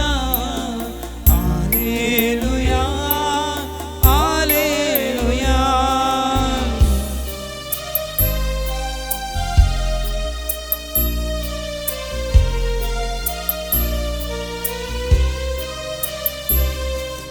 ಕಣ್ಣೀರ ಕಡಲಲ್ಲಿ ಮುಳುಗುವ ವೇಳೆಯಲ್ಲಿ ಕರೆ ಹಿಡಿದ ಕರ್ತರಿಗೆ ಆರಾಧನೆ.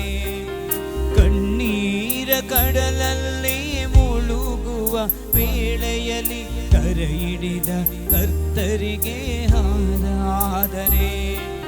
ಸಂಕಟದ ಸಮಯದಲ್ಲಿ ಜೊತೆಗಿದ್ದು ರಕ್ಷಿಸುವ ಪರಮೋನ್ನತ ದೇವರಿಗೆ ಆರಾಧನೆ.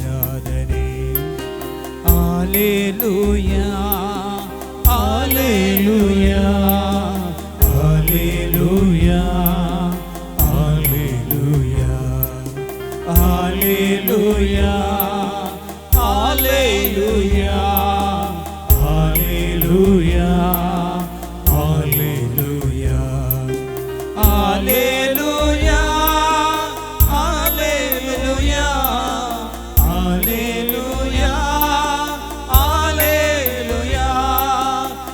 Hallelujah, Hallelujah,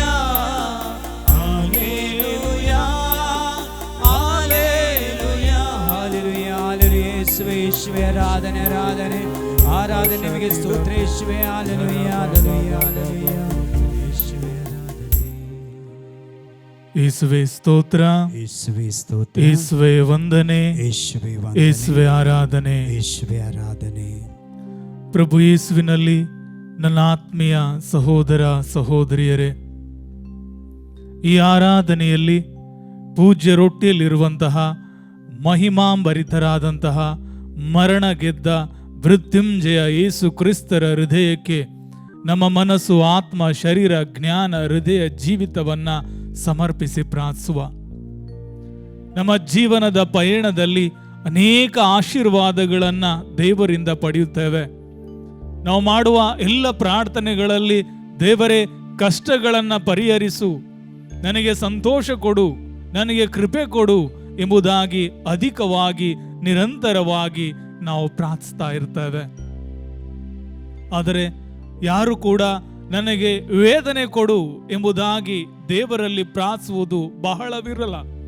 ಹಾಗೆ ಪ್ರಾರ್ಥಿಸಿದವರು ಸಂತ ಭಕ್ತರು ಮಾತ್ರ. ಪ್ರಿಯರೇ, ತುಂಬಾ ಹಸಿದಿರೋ ವ್ಯಕ್ತಿಗೆ ಸ್ವಲ್ಪ ರುಚಿಕದ ಪದಾರ್ಥ ಆಹಾರ ನೀಡುವುದಾದರೆ ಆತ ಅದಕ್ಕೆ ತೃಪ್ತಿ ಪಡಲು ಸಾಧ್ಯವಿಲ್ಲ. ಇನ್ನೊಂದು ಸ್ವಲ್ಪ ಕೊಡಿ, ಇನ್ನೊಂದು ಸ್ವಲ್ಪ ಕೊಡಿ ಎಂಬುದು ಕೇಳುವುದು ಸಹಜ ಮಾತು. ಹಾಗೆ ಪ್ರತಿಯೊಬ್ಬ ಸಂತನು ದೇವರ ಸ್ವಭಾವದಲ್ಲಿ, ದೇವರ ಮುಂದೆ ಆತ್ಮ ಸ್ವಭಾವದಲ್ಲಿ ಜೀವಿಸುವ ಪ್ರತಿಯೊಬ್ಬರು ವೇದನೆಗಳನ್ನ ಕೇಳಿಕೊಳ್ಳುತ್ತಾರೆ. ಅದಕ್ಕೆ ನಾವು ಉತ್ತಮ ಉದಾಹರಣೆಯನ್ನು ನಮ್ಮ ಜೀವನದಲ್ಲಿ ನೋಡುವುದಾದರೆ, ICU ವಾರ್ಡ್ಗಳಲ್ಲಿ ಅಡ್ಮಿಟ್ ಆಗಿರುವಂತಹ ವ್ಯಕ್ತಿ 1 ಗಂಟೆಯ ಸಮಯದಲ್ಲಿ ಆತ ಸಾಯುವುದಾದರೆ ಆ ವ್ಯಕ್ತಿಗೆ ಪಾಪದ ಮೇಲೆ ಆಗಲಿ ದುರಿಚ್ಛೆ ಮೇಲೆ ಆಗಲಿ ಆಸೆಗಳು ಬರುವುದಿಲ್ಲ. ಬದಲಿಗೆ ತನ್ನ ಪಾಪಕ್ಕಾಗಿ ಪ್ರಾಯಶ್ಚಿತ್ತ ಪಡುತ್ತಾನೆ. ಒಳ್ಳೆಯ ಮರಣಕ್ಕಾಗಿಯೋ ಅಥವಾ ಸಾವು ಜೀವದ ನಡುವೆ ಹೋರಾಟವನ್ನು ನಡೆಯುತ್ತಾನೆ. ಅವನ ಜೀವನದಲ್ಲಿ ಪರಿಶುದ್ಧವಾಗಿರುವ ಸ್ಥಳ ಯಾವುದೆಂದರೆ ಆ ಸಾಯುವ ಗಳಿಗೆ ಆಗಿ ಕಾಣುತ್ತದೆ. ವೇದನೆಗಳು ಆಶೀರ್ವಾದ ಎಂಬುದಾಗಿ ಧರ್ಮಸಭೆಯ ಬೋಧನೆಗಳಲ್ಲಿಯೂ ಹಾಗೂ ಸಂಪ್ರದಾಯಗಳಲ್ಲಿಯೂ ಸಂತ ಭಕ್ತರ ಬರವಣಿಗೆಯಲ್ಲಿ ನಾವು ನೋಡ್ತೇವೆ. ವೇದನೆ ಮತ್ತು ಕಷ್ಟಗಳನ್ನು, ನಮ್ಮ ಜೀವನದಲ್ಲಿರುವ ಈ ವ್ಯಥೆಗಳನ್ನು ವಿಶ್ವಾಸ ಮತ್ತು ನಂಬಿಕೆ ಎಂಬ ಮಸೂರದ ಮೂಲಕ ನೋಡಿದಾಗ ಮಾತ್ರವೇ ಅದರೊಳಗಿರುವಂತಹ ಆಶೀರ್ವಾದವನ್ನು ನಾವು ನೋಡಲು ಸಾಧ್ಯ. ಪ್ರಿಯರೇ, ಈ ಆರಾಧನೆಯಲ್ಲಿ ನಮ್ಮೊಳಗಿರುವ ವೇದನೆಯ ಆಶೀರ್ವಾದಗಳನ್ನು ನೋಡುವ. ಇಂದು ನಾವು ನೋಡಬೇಕಾದದ್ದು ಮಸೂರದೊಳಗೆಲ್ಲ ನಮ್ಮ ಮುಂದೆ ಪರಮ ಪ್ರಸಾದದಲ್ಲಿರುವ ಯೇಸುವಿನ ಮೂಲಕ, ಯೇಸುವಿನೊಂದಿಗೆ ನಮ್ಮೊಳಗಿರುವ ವೇದನೆಗಳೊಳಗಿನ ಆಶೀರ್ವಾದವನ್ನ, ದೇವರ ಚಿತ್ತವನ್ನ ಅರಿಯುವ ಕೃಪೆಗಾಗಿ ಪ್ರಾರ್ಥಿಸುವ. ಮೊದಲನೇದಾಗಿ ವೇದನೆ ಮತ್ತು ದೈವಶಾಸ್ತ್ರದ ಬೋಧನೆಯನ್ನ ನಾವಿಂದು ಧ್ಯಾನಿಸುವ. ಮೊದಲನೇದಾಗಿ ಯೇಸು ಕ್ರಿಸ್ತರ ವೇದನೆಯಲ್ಲಿ ಪಾಲ್ಗೊಳ್ಳಲು ಸಹಾಯ ಮಾಡುವಂಥದ್ದು ನಮ್ಮೊಳಗಿರುವ ವೇದನೆಗಳು. ನಮ್ಮಲ್ಲಿ ವೇದನೆಗಳಿದ್ದಾಗ ಮಾತ್ರವೇ ಯೇಸು ಕ್ರಿಸ್ತರ ಗಾಯಗಳಲ್ಲಿ, ಪಾಡು ಮರಣಗಳಲ್ಲಿ ನಾವು ಒಂದಾಗಲು ಸಾಧ್ಯ. ಕತ್ತಲನ್ನೇ ನೋಡದವ ಬೆಳಕಲ್ಲಿ ಸಂತೋಷವಾಗಿ ಜೀವಿಸಲು ಸಾಧ್ಯವಿಲ್ಲ. ಹಾಗೆ ವೇದನೆಯನ್ನ ಅನುಭವಿಸದ ವ್ಯಕ್ತಿ ಯೇಸು ಕ್ರಿಸ್ತರ ವೇದನೆಯನ್ನ ಅರಿಯಲು, ಒಂದಾಗಲು ಸಾಧ್ಯವಿಲ್ಲ. ಅದಕ್ಕೆ ಸಂತ ಪೋಪ್ ದ್ವಿತೀಯ ಜಾನ್ ಪಾಲ್ ಅವರು ನಮಗೆ ಹೇಳುವ ವಿಷಯ, ವೇದನೆಯ ಮೂಲಕ ವಿಶ್ವಾಸಿಗಳು ಕ್ರಿಸ್ತರ ಉತ್ಸಾಹದೊಂದಿಗೆ ತಮ್ಮನ್ನ ಒಂದುಗೂಡಿಸಿಕೊಳ್ಳುತ್ತಾರೆ ಹಾಗೂ ನೋವನ್ನು ನೋವು ಮತ್ತು ವೇದನೆಯ ಮೂಲಕ ತಮ್ಮ ಆತ್ಮವನ್ನು ಶುದ್ಧ ಮಾಡಿಕೊಂಡು ಮೋಕ್ಷದ ದ್ವಾರವನ್ನು ಪ್ರವೇಶಿಸಲು ಪ್ರಯತ್ನಿಸುತ್ತಾರೆ. ಶರೀರಕ್ಕೆ ಬರುವ ವೇದನೆಗಳು ನಮ್ಮ ಆತ್ಮವನ್ನ ಶುದ್ಧಿ ಮಾಡುತ್ತದೆ. ನಾವೀಗಾಗಲೇ ಧ್ಯಾನಿಸಿದ್ದೇವೆ 5 ಬಗೆಯ ವೇದನೆಗಳು. ಈ 5 ಬಗೆಯ ವೇದನೆಗಳು ನನ್ನ ಆತ್ಮದ ಶುದ್ಧಿಗಾಗಿಯೇ. ಎರಡನೇದಾಗಿ, ಈ ವೇದನೆಗಳು ನಮ್ಮ ಆಧ್ಯಾತ್ಮಿಕ ಬೆಳವಣಿಗೆಗೆ ಸಹಾಯ ಮಾಡ್ತದೆ. ದುಃಖವನ್ನ ಹೆಚ್ಚಾಗಿ ಆಧ್ಯಾತ್ಮಿಕ ಪರಿಪಕ್ವತೆ ಮತ್ತು ಬೆಳವಣಿಗೆಗೆ ಒಂದು ಸದಾ ಅವಕಾಶವಾಗಿ ನಮಗೆ ಕಾಣ್ತದೆ. ಇದಕ್ಕೆ ಪೂರಕವಾಗಿ ಪೋಪ್ ಬೆನೆಡಿಕ್ಟ್ 16 ಅವರು ನಮಗೆ ಬೋಧಿಸುವಂಥದ್ದು ಭರವಸೆ ಮತ್ತು ಉತ್ತಮ ಪಾಠವನ್ನ ಕಲಿಸುವಂಥದ್ದು ವೇದನೆ. ಪ್ರಿಯರೇ, ಯಾರಾದ ನಾವು ಧ್ಯಾನಿಸಬೇಕಾದ ಅತಿ ಅಮೂಲ್ಯವಾದ ಒಂದು ವಾಕ್ಯ, ನಮ್ಮ ಜೀವನದಲ್ಲಿ ಒಳ್ಳೆಯ ಪಾಠಗಳನ್ನ ಕಲಿಯುವುದು ಯಾವಾಗ? ಸುಖದಲ್ಲಿದ್ದಾಗ ಅಲ್ಲ, ಸಮಸ್ಯೆಗಳು ಇದ್ದಾಗ ಅಲ್ಲ, ಎಲ್ಲರೂ ನಮ್ಮನ್ನ ಪ್ರೀತಿಸುವಾಗ ಅಲ್ಲ, ಬದಲಿಗೆ ವೇದನೆ ಇದ್ದಾಗ, ಅವಮಾನಗಳು ಬಂದಾಗ, ಪ್ರೀತಿಸಿದ ವ್ಯಕ್ತಿಗಳು ನಮ್ಮನ್ನ ಮರೆತಾಗ ನಾವು ಪಾಠಗಳನ್ನು ಕಲಿತೇವೆ. ಆ ವೇದನೆಗಳಲ್ಲಿ ಮಾತ್ರ ನಾವು ಪಡಲು ಸಾಧ್ಯ, ಪಾಪವನ್ನ ತೊರೆದು ದೇವರ ಬಳಿಗೆ ಬರಲು ಸಾಧ್ಯ. ಇಂದು ನಿನ್ನಲ್ಲಿರುವ ವೇದನೆಗಳನ್ನ ನೀನು ತಾತ್ಸಾರ ಮಾಡುವುದಾದರೆ, ಆ ವೇದ ನಿಮಿತ್ತವಾಗಿ ವಿಶ್ವಾಸವನ್ನೇ ಕಳೆದುಕೊಂಡುವುದಾದರೆ, ಆಶೀರ್ವಾದವನ್ನ ಪಡೆಯುವುದಾದರೂ ಹೇಗೆ? ಈ ವೇದನೆಗಳು ಪ್ರಾರ್ಥನೆಗಳ ಒಂದು ವಿಧ. ಮೂರನೇದಾಗಿ, ವೇದನೆಗಳು ನಿಜ ಸಂತೋಷವನ್ನ, ಬಾಲಿಗೆ ಪಾಠವನ್ನ ನಮಗೆ ತಿಳಿಯಪಡಿಸ್ತದೆ. ಅದಕ್ಕೆ ಪ್ರೇಷಿತರಾದ ಸಂತ ಪೌಲರು ಹೇಳುವ ಮಾತು, ಸಂಕಟದಲ್ಲಿ ಸಂತೋಷ ಪಡುವುದರ ಕುರಿತು ಮಾತನಾಡುತ್ತಾರೆ. ಇದು ಶೋಧನೆಗಳನ್ನು, ವೇದನೆಗಳನ್ನು ಸಹಿಸಿಕೊಳ್ಳುವ ಶಕ್ತಿ ಕೊಡುವಂಥದ್ದು ಈ ವೇದನೆ. ಪ್ರಿಯರೇ, ನಮ್ಮೆರಡು ಕರಗಳನ್ನು ಹೃದಯದ ಮೇಲಿಡುವ, ನಮ್ಮ ಜೀವನದಲ್ಲಿ ಅನುಭವಿಸಿದ ಸಕಲ ಕಷ್ಟ, ನೋವು, ವೇದನೆಗಳನ್ನು ಯೇಸು ಕ್ರಿಸ್ತರ ಶಿಲುಬೆ ವೇದನೆಗೆ ಸಮರ್ಪಿಸುತ್ತಾ ಆಶೀರ್ವಾದವಾಗಿ ಅನುಭವಿಸಿ ಪ್ರಾರ್ಥನೆಯನ್ನು ಮಾಡುವ. ಪ್ರಭು ಯೇಸುವೆ, ನನ್ನ ಮಾನಸಿಕ, ದೈಹಿಕ, ಆಂತರಿಕ ಕಷ್ಟಗಳನ್ನ, ವೇದನೆಗಳನ್ನ, ರೋಗಗಳನ್ನ, ಅವಮಾನಗಳನ್ನ ಈ ದಿವ್ಯ ಬಲಿಪೀಠದಲ್ಲಿರುವ ಪರಮ ಪ್ರಸಾದದಲ್ಲಿರುವ ಯೇಸುವಿನ ಪವಿತ್ರ ಹೃದಯಕ್ಕೆ ಪ್ರತಿಷ್ಠಾಪಿಸಿ ಪ್ರಾರ್ಥಿಸುತ್ತೇನೆ. ಪ್ರಭು ಯೇಸುವೆ, ಈ ಎಲ್ಲ ವೇದನೆಗಳನ್ನು ಸ್ವೀಕರಿಸಿರಿ. ನನ್ನ ಕುಟುಂಬದ, ನನ್ನ ಪೂರ್ವಿಕರ ಆತ್ಮ ರಕ್ಷಣೆಗಾಗಿ ಈ ವೇದನೆಯನ್ನ ಸಮರ್ಪಿಸುತ್ತೇನೆ.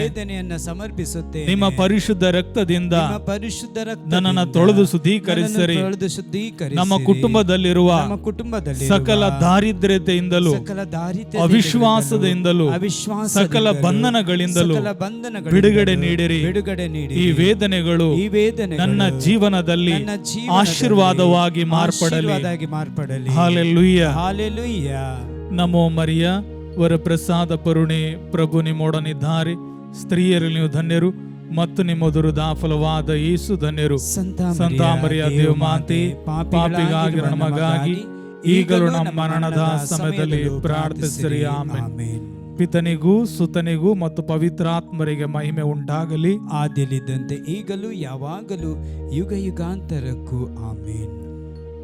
ಒಲವಿನ ಪ್ರಿಯರೇ, ಎರಡನೇದಾಗಿ ವೇದನೆಯ ಬಗ್ಗೆ ಸಂತ ಭಕ್ತರ ದೃಷ್ಟಿಕೋನವನ್ನು ನೋಡುವ. ಅನೇಕ ಸಂತ ಭಕ್ತರು ಈ ವೇದನೆ ಬಗ್ಗೆ ಮಾತನಾಡಿದ್ದಾರೆ. ಅದರಲ್ಲಿ ಕೆಲವರನ್ನ ಮಾತ್ರ ಈ ಆರಾಧನೆಯಲ್ಲಿ ನಿಮ್ಮ ಮುಂದೆ ಹೇಳಲು ಬಯಸುತ್ತೇನೆ. ಮೊದಲನೇದಾಗಿ ಲಿಸಿಯಾದ ಸಂತ ತೆರೆಸ.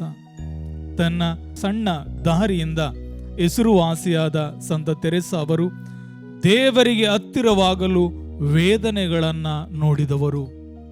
ಈ ವೇದನೆಗಳು ಬರದಿದ್ದರೆ ನಾ ದೇವರನ್ನ ಇಷ್ಟು ಹತ್ತಿರವಾಗಿ ನೋಡಲು ಸಾಧ್ಯವಾಗುತ್ತಿರಲಿಲ್ಲ ಎಂಬ ಮಾತನ್ನ ನುಡಿಯುತ್ತಾರೆ. ತಮ್ಮ ಪ್ರೀತಿಯ ಸಣ್ಣ ಕ್ರಿಯೆಗಳು ಮತ್ತು ದುಃಖವನ್ನ ಸ್ವೀಕರಿಸುವುದು ಸಹ ದೊಡ್ಡ ಆಧ್ಯಾತ್ಮಿಕ ಪ್ರತಿಫಲಗಳಿಗೆ ಕಾರಣವಾಗ್ತದೆ. ಏನೆಲ್ಲ ವೇದನೆಗಳಿದೆ ಅದನ್ನು ಆತ್ಮ ರಕ್ಷಣೆಗಾಗಿ ಸಮರ್ಪಿಸಬೇಕು ಎಂಬುದಾಗಿ ಈ ಸಂತರು ನಮಗೆ ಬೋಧಿಸ್ತಾರೆ. ಎರಡನೇದಾಗಿ ಸಂತ ಪೌಲರು ತಾವು ಬರೆದ ಎಲ್ಲ ಪತ್ರಗಳು ಈ ದಿನ ದೇವರ ವಾಕ್ಯವಾಗಿದ್ದರು. ಆತ ಶಾರೀರಿಕವಾಗಿ ಅನುಭವಿಸಿದ ವೇದನೆಯ ಬಿಡುಗಡೆಗಾಗಿ ದೇವರಲ್ಲಿ ಪ್ರಾರ್ಥಿಸುವಾಗ ಯೇಸುಸ್ವಾಮಿ ಹೇಳೋ ಮಾತು, ಪೌಲ, ನನ್ನ ಕೃಪೆ ನಿನಗೆ ಸಾಕು. ನಾನು ಬಲಶಾಲಿ ಆಗಿರುವುದೇ ಬಲಹೀನನಾಗಿರುವಾಗ, ಆ ಬಲಹೀನನಾಗಿರುವುದೇ ನಾವು ವೇದನೆಯಲ್ಲಿರುವಾಗ.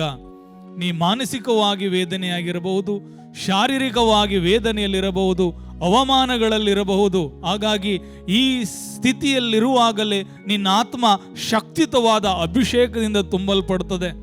ಯೇಸು ಕ್ರಿಸ್ತರ ಜೀವನದಲ್ಲಿ ಅನೇಕ ವ್ಯಕ್ತಿಗಳನ್ನು ಕ್ಷಮಿಸಿದರು. ಯಾವ ವ್ಯಕ್ತಿಯನ್ನು ಕ್ಷಮಿಸಿದರು ಆ ವ್ಯಕ್ತಿ ಮಾತ್ರ ಕ್ಷಮೆಯನ್ನ, ಆರೋಗ್ಯವನ್ನ ಪಡೆದ. ಆದರೆ ವೇದನೆಯಲ್ಲಿ ಕರಗಳನ್ನು ಚಾಚಿ ಶಿಲುಬೆ ಮೇಲೆ, ತಂದೆಯೇ, ಇವರೇನು ಮಾಡುತ್ತಿರುವರು, ಇವರು ಅರಿಯರು, ಇವರನ್ನ ಕ್ಷಮಿಸು ಎಂದಾಗ ಸ್ವರ್ಗ, ಭೂಮಿ, ಪಾತಾಳವು ಸಂಪೂರ್ಣವಾಗಿ ಕ್ಷಮೆಯಿಂದ ತುಂಬಲ್ಪಡ್ತು. ಕ್ರೈಸ್ತಿಯ ವಿಶ್ವಾಸಿಗಳಾದ ನಾವು ವೇದನೆಯಲ್ಲಿರುವಾಗ ನಾವೇನು ಮಾಡ್ತಿದ್ದೇವೆ? ಪ್ರಾರ್ಥಿಸುವುದಕ್ಕಿಂತ ವ್ಯಕ್ತಿಗಳಿಗೆ ಶಾಪವನ್ನು ಕೊಡ್ತಿದ್ದೇವೆ. ಇದನ್ನ ಶಾಪ ಕೊಡ್ತಿರುವುದು ಪರರಿಗಲ್ಲ, ಕಣ್ಣ ಮುಂದೆ ಇರುವ ತಂದೆ ತಾಯಿಗಳಿಗೆ, ಮಕ್ಕಳಿಗೆ. ತಂದೆ ತಾಯಿಗಳು ತಮ್ಮ ವೇದನೆಯಲ್ಲಿ ಮಕ್ಕಳಿಗೆ ಶಾಪ ಕೊಡುವಂಥದ್ದು, ಮಕ್ಕಳು ತಮ್ಮ ವೇದನೆಯಲ್ಲಿ ಕುಟುಂಬಕ್ಕೆ ಶಾಪ ಕೊಡುವುದು. ಹೀಗಾಗಿ ಕಾಥೋಲಿಕ ವಿಶ್ವಾಸ, ಕ್ರೈಸ್ತಿಯ ವಿಶ್ವಾಸ ಹೇಗಿದೆ? ಆಶೀರ್ವಾದದಲ್ಲಿ ಬೆಳೆಯುವ ಕುಟುಂಬಗಳು ಆಶೀರ್ವಾದವನ್ನ ಕಳೆದುಕೊಳ್ಳುತ್ತಿದೆ, ಅನ್ಯರ ಪಾಲಾಗ್ತಿದೆ ಕ್ರೈಸ್ತರ ಸಂಪತ್ತು. ಕಾರಣ ಏಕೆ? ಆಶೀರ್ವಾದ ಪ್ರವಾದಿಗಳು, ಯಾಜಕರು, ರಾಜ ವರ್ಗಕ್ಕೆ ಸೇರಿದ ಈ ಬಾಯಿಯಿಂದ ನಾವು ಶಾಪಗಳನ್ನು ಕೊಡ್ತಿದ್ದೇವೆ. ಪ್ರಿಯರೇ, ಇಂತಹ ಆಶೀರ್ವಾದ ತುಂಬಿದ ಬಾಯಿಯಲ್ಲಿ ವೇದನೆಗಳಿದ್ದಾಗ ಕ್ಷಮೆ ಕೊಡುವ, ವೇದನೆಗಳಿದ್ದಾಗ ಪ್ರೀತಿಯನ್ನು ಕೊಡುವ, ಆಗ ಮಾತ್ರವೇ ಬಂಧನಗಳನ್ನು ಬಿಚ್ಚಲು ಸಾಧ್ಯ. ಮತ್ತು ಮೂರನೇದಾಗಿ ಸಂತ ಫಾಸ್ಟಿನ ಹೇಳುವಂಥದ್ದು, ಫಾಸ್ಟಿನ ಮುಂದೆ ಯೇಸು ಸ್ವಾಮಿ ತಲೆಯಿಂದ ಅಂಗಾಲಿನವರೆಗೂ ಗಾಯದಿಂದ ಬಂದು ನಿಂತಾಗ ಫಾಸ್ಟಿನ ಸಂತೋಷ ಪಟ್ರು. ಯೇಸು ಕೇಳಿದ ಮಾತು, ನನ್ನ ಗಾಯವನ್ನ ನೋಡಿ ನೀ ನಗುವುದೆಂತು? ಫಾಸ್ಟಿನ ಹೇಳುವ ಮಾತು, ಸ್ವಾಮಿ, ನೀ ರಾಜನಾಗಿಯೋ, ನೀನೊಬ್ಬ ದೇವರಾಗಿ ಬಂದು ನಿಲ್ಲುವುದಾದರೆ ನಿನ್ನ ಮುಂದೆ ನಿಲ್ಲಲು ನಾನು ನಡುಗುತ್ತೇನೆ, ಭಯವಾಗುತ್ತದೆ. ಆದರೆ ನೀ ಗಾಯವುಳ್ಳ ವ್ಯಕ್ತಿಯಾಗಿ ಬಂದು ನಿಂತಾಗ ನನ್ನ ವೇದನೆಗಳನ್ನು ನಿನ್ನ ಗಾಯದೊಂದಿಗೆ ನಾನು ಮರೆಯುತ್ತೇನೆ, ನನ್ನ ವೇದನೆಗಳು ನಿನ್ನೊಂದಿಗೆ ಒಂದಾಗಲಿ. ಎಂತಹ ಅದ್ಭುತವಾದ ಪ್ರಾರ್ಥನೆ ಫಾಸ್ಟಿನ. ವೇದನೆಯು ಕ್ರಿಸ್ತರ ಶಿಲುಬೆಯ ವೇದನೆಯೊಂದಿಗೆ ತನ್ನನ್ನು ಒಂದುಗೂಡಿಸುವ ಒಂದು ಮಾರ್ಗ ಎಂಬುದಾಗಿ ಹೇಳುತ್ತಾರೆ. ತನ್ನ ಸ್ವಂತ ನೋವುಗಳು ಕ್ರಿಸ್ತನ ನೋವುಗಳಲ್ಲಿ ಪಾಲ್ಗೊಳ್ಳಲು ಇದು ಅವಕಾಶ ಮಾಡಿಕೊಟ್ಟವು ಎಂಬುದಾಗಿ ತಮ್ಮ ಪುಸ್ತಕದಲ್ಲಿ, ಆ ಡೈರಿಯಲ್ಲಿ ಈ ವಿಷಯಗಳನ್ನು ಬರೆಯುತ್ತಾರೆ. ಕಡೆಯದಾಗಿ ಪ್ರಿಯರೇ, ರಕ್ತ ಸಾಕ್ಷಿಗಳು ಮತ್ತು ಸಂತ ಭಕ್ತರು ಮಾಡುವ ಪ್ರಾರ್ಥನೆ. ಅನೇಕ ಸಂತರು ತಮ್ಮ ವೇದನೆಗಳನ್ನು ಧರ್ಮಸಭೆಗಾಗಿ ನೀಡಿದರು. ನೋಡಿ, ಯೇಸು ಸ್ವಾಮಿ ಹೇಳೋ ಮಾತು, ಒಂದು ಲೋಟ ತಣ್ಣೀರನ್ನ ನನ್ನ ಪ್ರವಾದಿ, ನನ್ನ ಸೇವಕ, ನನ್ನ ಪ್ರೇಷಿತ ಎಂಬುದಾಗಿ ಕೊಡುವುದಾದರೆ ತಕ್ಕ ಪ್ರತಿಫಲವನ್ನ ಕೊಡ್ತಾನೆ. ತಣ್ಣೀರಿಗೆ ದೇವರು ಆಶೀರ್ವಾದ ಕೊಡುವುದಾದರೆ ನಿನ್ನ ಜೀವಿಸಿದ ಕಷ್ಟ, ನೋವು, ವೇದನೆಗಳಿಗೆ ಜೀವವಿದೆ, ಶಕ್ತಿ ಇದೆ. ಇದನ್ನ ಧರ್ಮಸಭೆಗೆ ಕೊಡು, ಜಗದ್ಗುರುಗಳ ಅಭಿಪ್ರಾಯಕ್ಕೆ ಅರ್ಪಿಸು, ನಿನ್ನ ಧರ್ಮಾಧ್ಯಕ್ಷರಿಗೆ ಅರ್ಪಿಸು, ಯಾಜಕ ವೃಂದಕ್ಕೆ ಅರ್ಪಿಸು, ನಿನ್ನ ಧರ್ಮ ಕೇಂದ್ರಕ್ಕೆ ಅರ್ಪಿಸು. ನೀನು ಹೀಗೆ ಅರ್ಪಿಸುವಾಗ ಇಮ್ಮಡಿಯಾದ ಆಶೀರ್ವಾದಗಳನ್ನ, ವರಫಲಗಳನ್ನ ನಿನ್ನದಾಗಿಸ್ಕೊಳ್ತೀಯ. ಪ್ರಿಯರೇ, ಮತ್ತೊಮ್ಮೆ ನಮ್ಮೆರಡು ಕರಗಳನ್ನು ಹೃದಯದ ಮೇಲಿಡುವ, ಒಟ್ಟಾಗಿ ಸೇರಿ ಪ್ರಾರ್ಥನೆಯನ್ನ ಮಾಡುವ. ಪ್ರಭು ಯೇಸುವೆ, ಪ್ರಭು ಯೇಸುವೆ, ಹುಟ್ಟಿನಿಂದ ಇಲ್ಲಿಯವರೆಗೆ ನಾನು ಅನುಭವಿಸಿದ ಸಕಲ ವೇದನೆಗಳನ್ನು, ಕಷ್ಟಗಳನ್ನು ನಾನು ಬೇಡವೆಂದು ತಳ್ಳಿದ, ನಿರಾಕರಿಸಿದ ಎಲ್ಲ ವೇದನೆಗಳನ್ನು ಪೋಪ್ ಜಗದ್ಗುರುಗಳ ಅಭಿಪ್ರಾಯಕ್ಕಾಗಿಯೂ, ಧರ್ಮಾಧ್ಯಕ್ಷರ ಅಭಿಪ್ರಾಯಕ್ಕಾಗಿಯೂ, ಧರ್ಮಸಭೆಯ ಸೇವೆಗಾಗಿಯೂ ಸೇವೆಗಾಗಿಯೂ ನನ್ನ ಸ್ವಂತ ಧರ್ಮ ಕೇಂದ್ರಕ್ಕಾಗಿ ಸಮರ್ಪಿಸುತ್ತಿದ್ದೇನೆ. ಈ ನಿಮಿತ್ತವಾಗಿ ನನ್ನ ಕುಟುಂಬವು ನನ್ನ ಜೀವಿತವು ಮೋಕ್ಷಾನಂದವನ್ನ ಪಡೆಯುವಂತಾಗಲಿ. ನಿಮ್ಮ ಸ್ವರ್ಗೀಯ ಆನಂದವನ್ನು ನಾನು ಅನುಭವಿಸುವಂತಾಗಲಿ. ಭರವಸೆ ಸಂತೋಷ ನನ್ನದಾಗಲಿ. ವಿಮೋಚನೆ ದಿನವನ್ನು ನಾನು ನೋಡುವಂತಾಗಲಿ. Hallelujah, hallelujah, hallelujah, hallelujah. ಪ್ರಿಯರೇ, ಪರಮ ಪ್ರಸಾದವನ್ನ ನೋಡುತ್ತಾ ಈ ಗೀತೆಯ ಸಾಲುಗಳಲ್ಲಿ ನಮ್ಮನ್ನೇ ಅರ್ಪಿಸುತ್ತಾ ಕಡೆಯ ಆಶೀರ್ವಾದಕ್ಕೆ ಸಿದ್ಧರಾಗುವ. ಹುಟ್ಟಿ ಬರಲಿಲ್ಲ ನಾನಾಗಿ ಜಗದಲ್ಲಿ, ಸೃಷ್ಟಿ ಮಾಡಿದೆ ನನ್ನ ಈ ಮಣ್ಣಲ್ಲಿ. ದೇವರ ನಿನ್ನ ಅರಿವಿಗೂ ಬರದೆ ನಡೆಯದು ಏನು ನನ್ನಿ ಬಾಳಲ್ಲಿ. ಗಾಯ ಮಾಡಲಪ್ಪಣೆ ಕೊಟ್ಟಿರಿ ನೀವೇ, ಸೌಖ್ಯ ಕೊಡಲು ಓಡಿ ಬರುವ ವೈದ್ಯರು ನೀವೇ. ಪ್ರೀತಿಸುವ ಕೈಗಳೇ ನನ್ನ ಒಡೆದರೆ, ತಾಳ್ಮೆಯಿಂದ ಸಹಿಸುತ್ತಾ ಸ್ತೋತ್ರ ಹಾಡುವೆ. ಯೇಸುವೇ ಸ್ತೋತ್ರ, ಯೇಸುವೇ ನಮನ, ಯೇಸುವೇ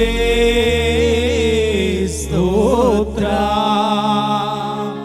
ಯೇಸುವೇ ನಮನ. Hallelujah, hallelujah. ಈ ಅಂತಿಮ ಆಶೀರ್ವಾದದಲ್ಲಿ ಎರಡು ಕರಗಳಲ್ಲಿ ನಮ್ಮ ವೇದನೆಗಳನ್ನ ಯೇಸುವಿಗೆ ಅರ್ಪಿಸುತ್ತಾ ಅಂತಿಮ ಆಶೀರ್ವಾದ ಅಭಿಷೇಕಕ್ಕಾಗಿ ಪ್ರಾರ್ಥಿಸೋಣ. Hallelujah, hallelujah, hallelujah. ನಿತ್ಯ ಸ್ತುತಿಗೆ ಪಾತ್ರರಾದ ಯೇಸುವಿಗೆ ಸದಾ ಕಾಲಕ್ಕೂ ಆರಾಧನೆಯು ಸ್ತುತಿ ಸ್ತೋತ್ರವು ಮಹಿಮೆಯು ಉಂಟಾಗಲಿ. ನಿತ್ಯ ಸ್ತುತಿಗೆ ಪಾತ್ರರಾದ ಯೇಸುವಿಗೆ ಸದಾ ಕಾಲಕ್ಕೂ ಆರಾಧನೆಯು ಸ್ತುತಿ ಸ್ತೋತ್ರವು ಉಂಟಾಗಲಿ. ನಿತ್ಯ ಸ್ತುತಿಗೆ ಪಾತ್ರರಾದ ಯೇಸುವಿಗೆ ಸದಾ ಕಾಲಕ್ಕೂ ಆರಾಧನೆಯು ಸ್ತುತಿ ಸ್ತೋತ್ರವು ಉಂಟಾಗಲಿ. ಆತ್ಮನಾದ ದೇವರೇ ಬಂದಿರಿ, ನನ್ನ ಒಳಗೆ ವಾಸಿಸ ಬಂದಿರಿ. ಆತ್ಮನಾದ ದೇವರೇ ಬಂದಿರಿ, ನನ್ನ ಒಳಗೆ ವಾಸಿಸ ಬಂದಿರಿ. ದಾಹದಿ ನಿನ್ನ ನಾ ಕೂಗುವೆ, ಸ್ವರ್ಗ ತೆರೆದಿಳಿದು ಬಲ್ಲಿರಿ. ದಾಹದಿ ನಿನ್ನ ನಾ ಕೂಗುವೆ, ಸ್ವರ್ಗ ತೆರೆದಿಳಿದು ಬಲ್ಲಿರಿ. ಆತ್ಮನಾದ ದೇವರೇ ಬಂದಿರಿ, ನನ್ನ ಒಳಗೆ ವಾಸಿಸ ಬಂದಿರಿ.